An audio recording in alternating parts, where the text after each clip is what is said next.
क्या है? मैं अगर A अनुपात B लिखता हूं, और हमेशा ध्यान रखना कि ये A और B इसमें होंगे, A और B हमेशा इनका जो HCF होगा वो क्या होना चाहिए।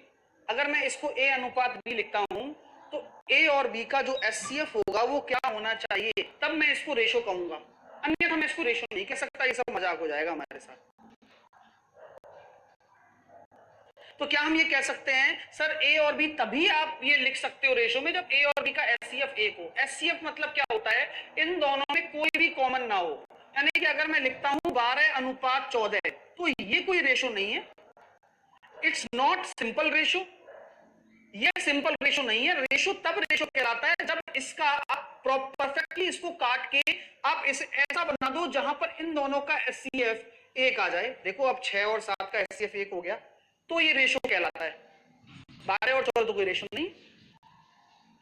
चलिए, हाँ क्यों नहीं, ठीक है, यहां तक क्लियर हो गई बात, आगे चलते हैं। रेशो मैं अगर बात करता हूं 6 किलोग्राम और 500 ग्राम,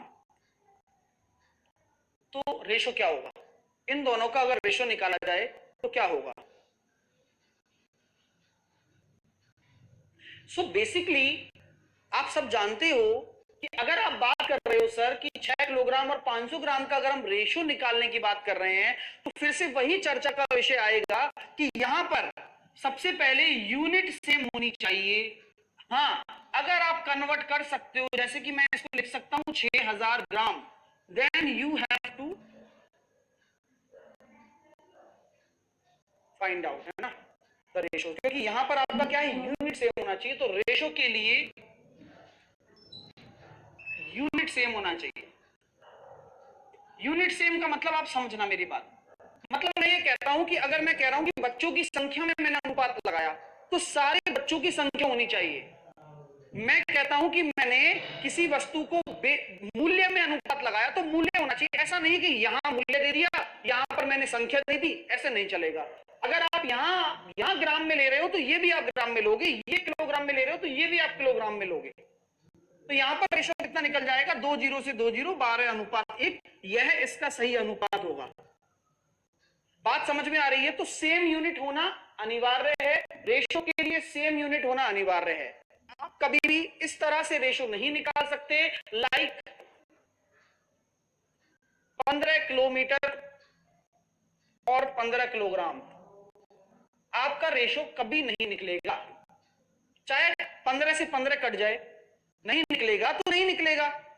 हाँ, ये पेपर में इस बार क्वेश्चन आ सकता है, देखते हैं आता है नहीं आता,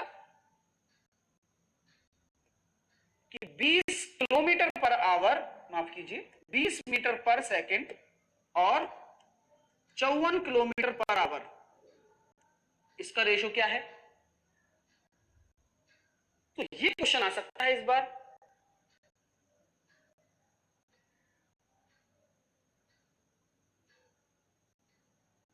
क्योंकि हम जानते हैं we have to convert metre per second into kilometre per hour, या फिर kilometre per hour into metre per second. तो आप जो भी चाहें, तो मैं इसको 20 लिख देता हूं और किलोमीटर पर आवर को मीटर प्रति सेकंड में बदलने के लिए 5/18 का गुणा कर दूंगा, और यहां से निकल कर आएगा 20 और 15।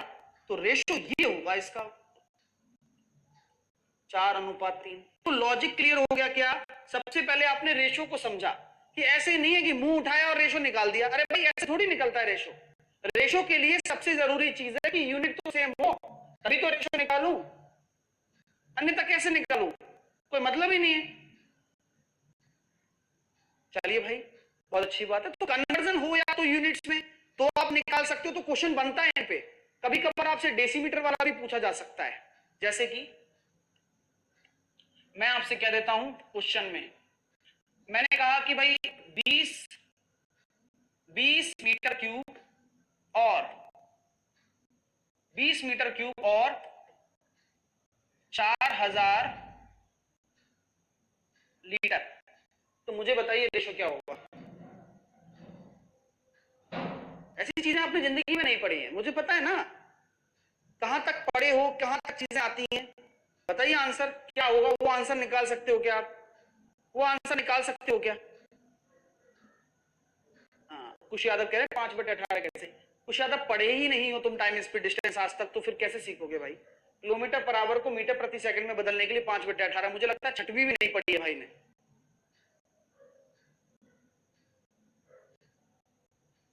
चलिए,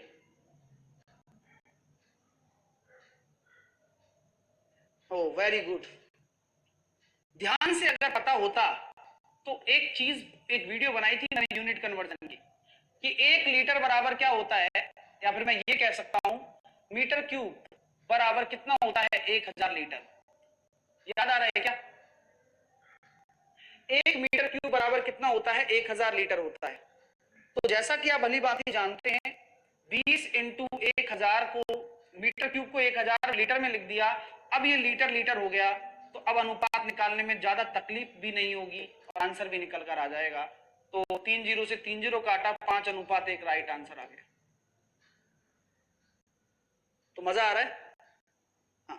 तो कुछ चीजें क्या होती हैं आपको नहीं पता है, तो सीखिए यहां से, लिख लीजिएगा 1 मीटर क्यूब बराबर होता है 1000 लीटर। तो अगर आप यूनिट्स को कन्वर्जन करना सीख जाते हैं तो ये, अब ये सबसे आसान क्वेश्चन था, लेकिन गारंटी है 70 से 80% विद्यार्थी को ये नॉलेज ही नहीं होती है कि कन्वर्ट कैसे करना है।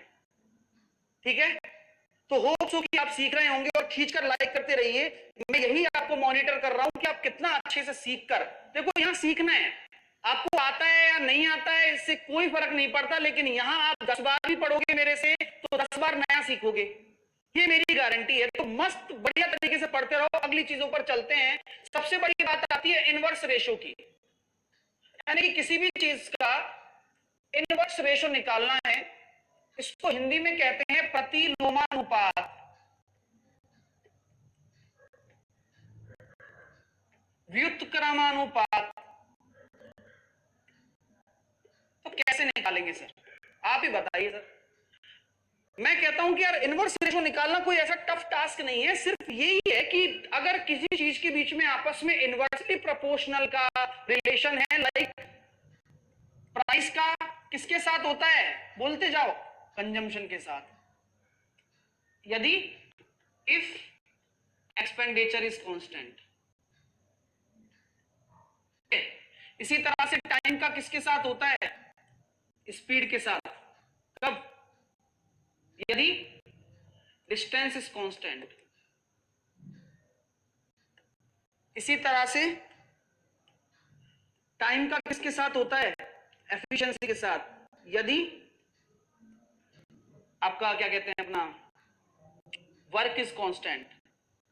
ठीक है, और अगर मैं कहूं प्रॉफिट का होता है हमारे पास किसके साथ? सीपी के साथ, परसेंटेज प्रॉफिट का, है ना? ठीक है, चलो जब प्रॉफिट अपना सेम हो, तो ये अगर अगर इनवर्सली प्रोपोर्शनल में हमें दर्शा रहे हैं और प्रॉफिट का होता है, चलो इसको छोड़ो प्रॉफिट की जगह, इसकी जगह मैं वो वाला लिख देता हूं इसमें, यहां पर आपका जो क्या कहते हैं अपना इन्वेस्टमेंट, इन्वेस्टमेंट का जो होता है वो होता है टाइम के साथ। क्यों? अगर आपका प्रॉफिट कांस्टेंट हो। ठीक है, ये सारी बातें हैं। ठीक है, तो चीजें क्लियर हो रही हैं। तो ये सारे रिलेशन तो मैंने आपके सामने लिखे हैं, ये मनगढ़ंत बातें नहीं है।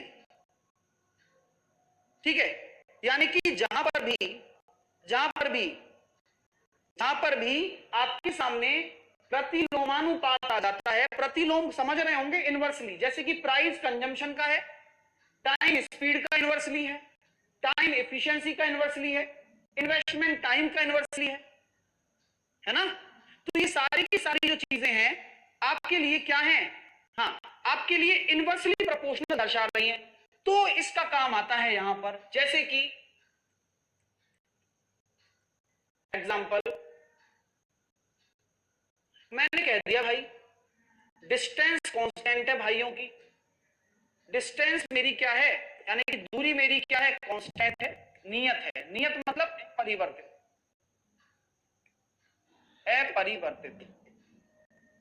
मैंने कहा कि भाई ए और बी की चाल का अनुपात दे रखा है 3:2, ये उनकी स्पीड का रेशो है। तो मैं आपसे पूछूंगा टाइम का रेशो क्या होगा, तो आप 2 मिनट में भाग के बता दोगे मेरे को। अरे गुरुजी डिस्टेंस कांस्टेंट है तो इनवर्स रेशो ले लीजिए 2:3, तो आसान है ना। हाँ, 2 का निकालना तो आसान है, यूं कर दिया हो गया काम, और क्या है। नहीं, इसी प्रकार मैंने आपसे बोला कि भाई, मैंने आपसे ऐसे ही बोल दिया कि मेरे को किसका दे रखा है, प्राइस का रेशो दे रखा है। प्राइस का रेशो दे रखा है ए का और बी का 5:7, ये प्राइस का रेशो है। तो कंजम्पशन का रेशो क्या होगा, 7:5। अब समझ में आया क्यों करता हूं मैं। दैट्स कॉल्ड इनवर्स रेशो, इसको कहते हैं इनवर्स रेशो। आप पलट देंगे इसको, ठीक है। अब आते हैं आगे की बात पर, जो कि सबसे कंफ्यूजिंग और सबसे अच्छी होती है। मैंने आपसे कह दिया एग्जाम्पल के तौर पर कि भाई साहब, मैंने आपको दे दिया टाइम, 3 चीजें हैं, ए है एक व्यक्ति, एक बी व्यक्ति है, एक सी व्यक्ति है, एक निश्चित दूरी जानी है उसको, यानी कि एक कांस्टेंट डिस्टेंस ट्रेवल करनी है, कांस्टेंट डिस्टेंस उसको ट्रेवल करनी है, ठीक है।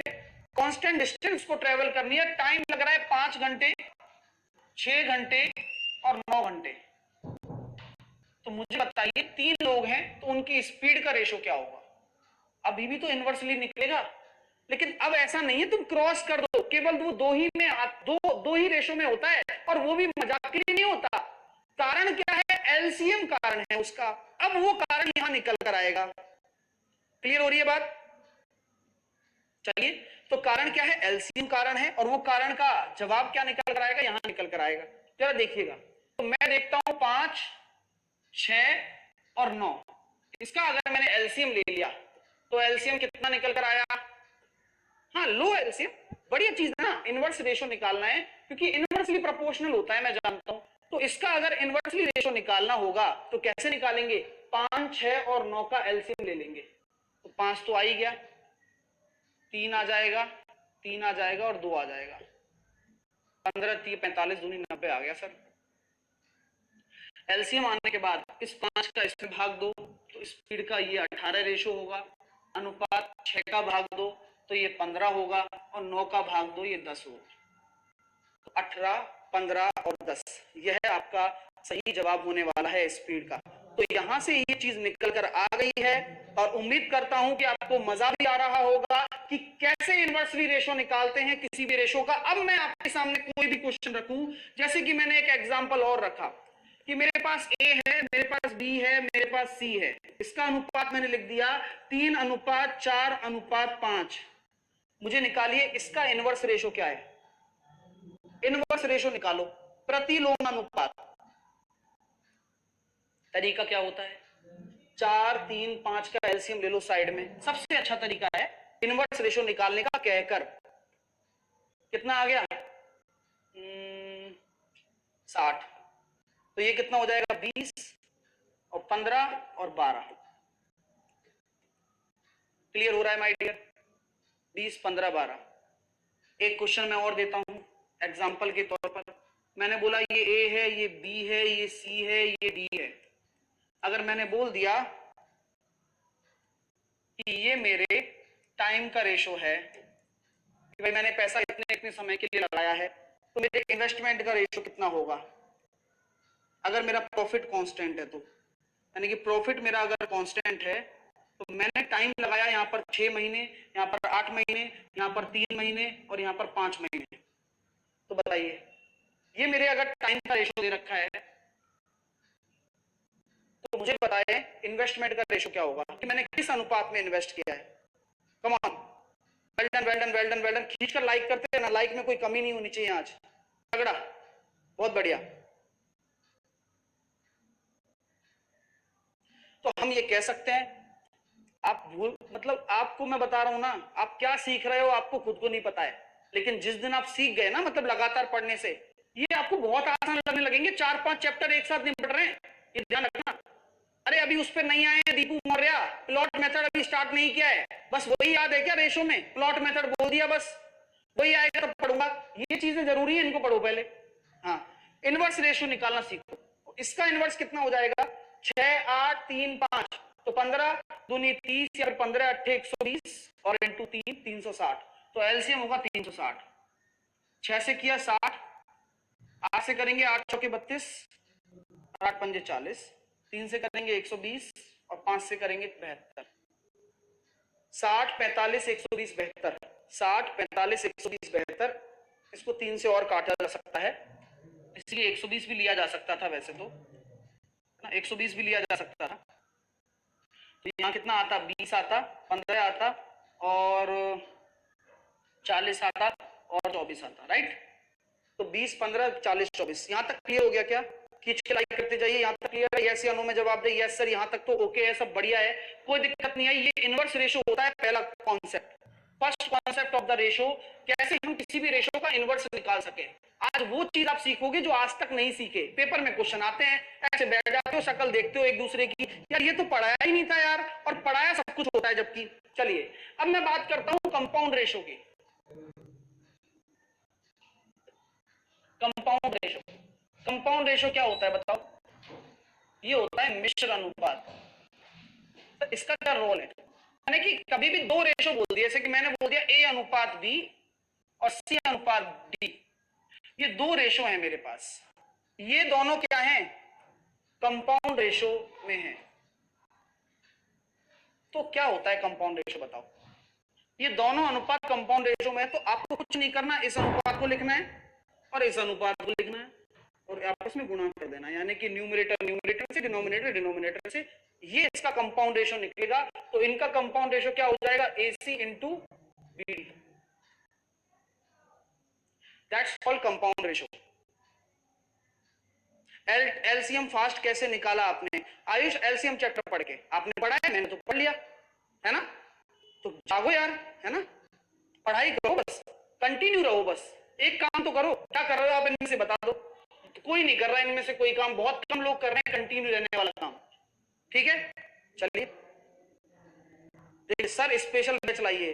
अरे भाई बिहारी बाबू, यही रहते रहे ना, बस स्पेशल बैच लाइए, 2 दिन पढ़ेंगे, उसके बाद भी पुराना हो जाएगा वो, फिर स्पेशल बैच लाइए, फिर 2 दिन पढ़ेंगे, फिर पुराना। 2 ही तो चैप्टर आते हैं तुम्हें, एक तो सिंप्लीफिकेशन और एक परसेंटेज, क्योंकि जो भी स्पेशल बैच स्टार्ट होता है उसमें ये 2 चैप्टर मास्टर कराता है। आगे तुमने पढ़ने का सोचा नहीं, एडवांस में इसलिए आता नहीं क्योंकि वहां तक पहुंच ही नहीं पाते। तो चाहे 2 साल में 50 स्पेशल बैच हो जाएं, उससे कोई फर्क नहीं पड़ता तुम्हें, क्योंकि तुम्हें तो क्या करना है? स्पेशल बैच चाहिए। अब एग्जाम से एक दिन पहले भी बोलोगे सर ये नहीं आता, स्पेशल बैच बनाइए, नहीं क्या? तो बात उसकी नहीं है, बात ये है कि तुम कितना पढ़ते हो।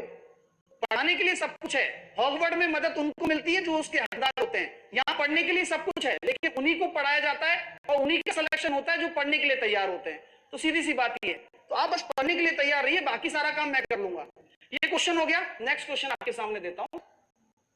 जैसे कि मैंने बोल दिया ए अनुपात बी एंड सी अनुपात डी और ई अनुपात एफ, ये सारे आपस में क्या है? मिश्र अनुपात में है, कंपाउंड रेशो में है।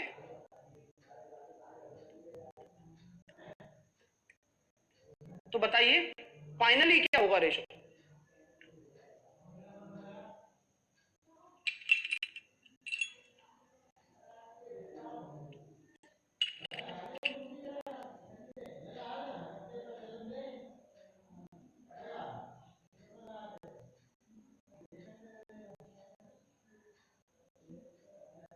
और जो अब इस टाइम सपोर्ट कर रहे हैं उनके, वो भी ऐसे ही है, कहते हैं ना कि भाई हम तो आएंगे तुम्हारे साथ में। तो ए का सी से ACE अपॉन BDF, तो ये आपका कंपाउंड रेशो हो जाएगा। फॉर एग्जाम्पल ऐसा क्वेश्चन आपके पेपर में आया था कई एक दफा कि 10 अनुपात दे रखा था आपको A एंड 5 अनुपात आपको दे रखा था 4, then compound ratio will be 6 अनुपात 7। तो what will be the A? A क्या होगा? A क्या होगा?